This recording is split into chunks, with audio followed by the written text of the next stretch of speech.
welcome to my podcast. I'm your host, Zunaira Mansuri, and today I'll be doing a reflective episode on my culminating assignment based on the memoir Night by Ali Weisel. This project asked me to analyze the Holocaust using 3 different critical lenses.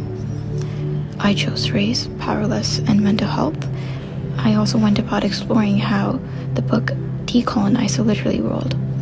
What made this assignment stand out to me was the use of multiple forms of media to examine one of the darkest chapters in human history and understanding it through an intersectional perspective. But before I reflect on the process, I want to revisit the events that led up to the memoir itself. The events that led up to the creation of the memoir itself. The Holocaust, which took place between 1933 and 1945, was one of the most violent, systemic, and deliberate demonstrations of anti-Semitism that the world had ever witnessed. Nazi ideologies rooted in eugenics and nationalism gave rise to policies and laws that were designed to dehumanize Jewish people and strip them of their rights and dignity, and ultimately their lives. Millions were murdered because of these racial ideologies that classified them as racially inferior. Ali Weisel's memoir Night begins in his hometown Szeged, where he is just 14. His story follows the transformation of his community into ghettos, the forced deportation, the brutal separation of families upon arriving at Auschwitz, Birkenau, from where he and his father were sent to a labor camp. From there, Eliza recounts not just the physical suffering, starvation, forced labor, and constant violence, but also the emotional and spiritual devastation of losing faith, identity, and childhood innocence. Night becomes not just a memoir, but a testament of how hatred can reshape the human spirit. With this context in mind, I will now reflect on my assignment and what I learned from creating my digital scrapbook.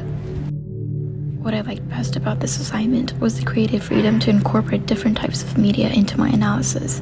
In English, we typically tend to rely on articles and books, but for this assignment, I explored visuals, videos, social media posts, and children's literature to support my arguments. For instance, I also included children's books such as I Am Enough by Grace Byers and I Am Not a Number by Jenny Kay to illustrate how discrimination and dehumanization appear across different cultural contexts. These texts allowed me to draw a parallel between systems of racism and harm against marginalized communities.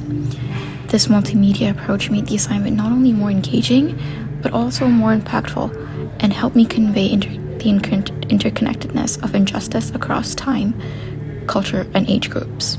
When I look back on this assignment, the part that I enjoyed working on most was finding and analyzing children's books and connecting them to the themes present in Night and the critical lenses that I chose. It forced me to think more deeply about how the messages of hatred and identity can show up across different genres of books. Connecting the themes of Night, of enforced powerlessness, with I Am Not a Number helped me draw strong parallels of being stripped of choice within systems of oppression. But it wasn't all easy. The most difficult part of this assignment was assembling everything into the website. Since I had never made a website before, organizing the layout, text, and citations and media on the website, Wix, felt chaotic. Aligning everything so that it looked cohesive took way more time than I had expected. In the end, I was most successful at organizing the different forms of media into my analysis and maintaining strong writing throughout the digital scrapbook. I was proud of how I was able to find different sources that highlighted the systemic oppression and supported my argument. This assignment broadened my approach to using different sources and made me more confident in blending writing with different medias. One thing that I learned from this assignment was the importance of drawing connections across historical, literary, and social contexts. Analyzing Night helped me understand how history continues to shape the present. I also learned that decolonizing literature isn't just about adding diverse texts, but it's also about understanding whose voices had been silenced and why. I would assess my work on this assignment as good. I'm proud of what I created, and I know that I showed great processing skills, organization, and convention, but I also recognize how there's always room for more growth. With more time, I could have taken an even more creative approach and expanded my media choices to show a deeper symbolic connection between different topics and lenses.